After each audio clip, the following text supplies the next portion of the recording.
أعوذ بالله من الشيطان الرجيم بسم الله الرحمن الرحيم ويل لكل همزة لمزة۔ شروع اللہ کے نام سے جو سب پر مہربان ہے، بہت مہربان ہے۔ بڑی خرابی ہے اس شخص کی جو پیٹھ پیچھے دوسروں پر عیب لگانے والا اور منہ پر طعنہ دینے کا عادی ہو۔ الذي جمع مالا وعدده يحسب أن ماله أخلده، جس نے مال اکٹھا کیا ہو اور اسے گنتا رہتا ہو، وہ سمجھتا ہے کہ اس کا مال اسے ہمیشہ زندہ رکھے گا۔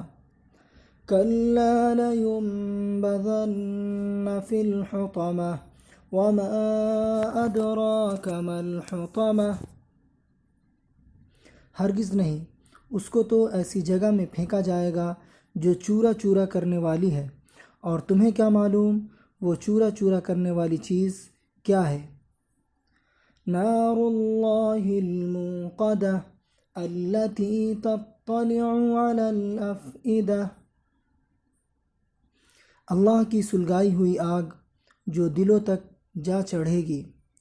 انہا علیہم مؤصدہ فی عمد ممددہ، یقین جانو وہ ان پر بند کر دی جائے گی جبکہ وہ آگ کے لمبے چوڑے ستونوں میں گھرے ہوئے ہوں گے۔ یہ مکی صورت ہے، اس میں 9 آیتیں ہیں۔ اس صورت کے اندر 3 باتیں ذکر کی گئی ہیں۔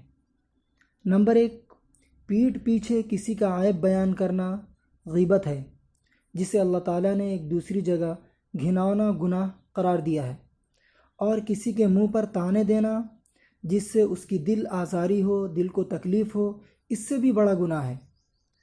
دوسری بات، جائز طریقے سے مال حاصل کرنا کوئی گناہ نہیں ہے، لیکن اس کی ایسی محبت کہ ہر وقت انسان اس کی گنتی میں لگا رہے، اسے گناہ پر آمادہ کر دیتی ہے۔ اور جب کسی شخص پر مال کی محبت اس طرح سوار ہو جائے تو وہ یہ سمجھتا ہے کہ میری ہر مشکل اسی مال کے ذریعے سے آسان ہوگی، اور وہ موت سے غافل ہو کر دنیا داری کے منصوبے اس طرح بناتا رہتا ہے جیسے یہ مال اسے ہمیشہ زندہ رکھے گا، جبکہ یہ مال نہ اسے موت سے بچا پائے گا اور نہ عذاب قبر سے، بلکہ سب دولت یوں ہی پڑی رہ جائے گی اور اس بدبخت کو دوزخ کی آگ میں پھینک دیں گے۔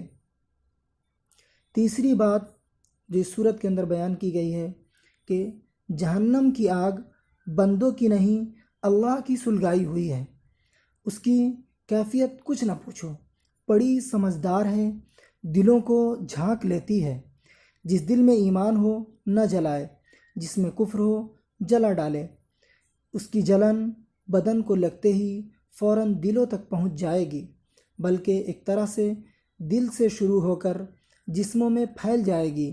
دل اور روح جسموں کی طرح جلیں گے، اس پر بھی مجرم مرنے نہ پائیں گے۔ دوزخی تمنا کرے گا کہ کاش موت آ کر اس عذاب کا خاتمہ کر دے، لیکن یہ آرزو اور اس کی یہ خواہش پوری نہ ہوگی۔ اللہ بچائے، دوزخ میں آگ کے شعلے لمبے چوڑے ستونوں کی شکل میں ہوں گے، اور وہ چاروں طرف سے دوزخیوں کو اس طرح گھیر لیں گے کہ باہر نکلنے کا راستہ بند ہوگا۔ مزید یہ کہ دوزخ کے منہ کو بند کر دیا جائے گا۔ آئندہ مہینہ رمضان المبارک کا بابرکت مہینہ ہے۔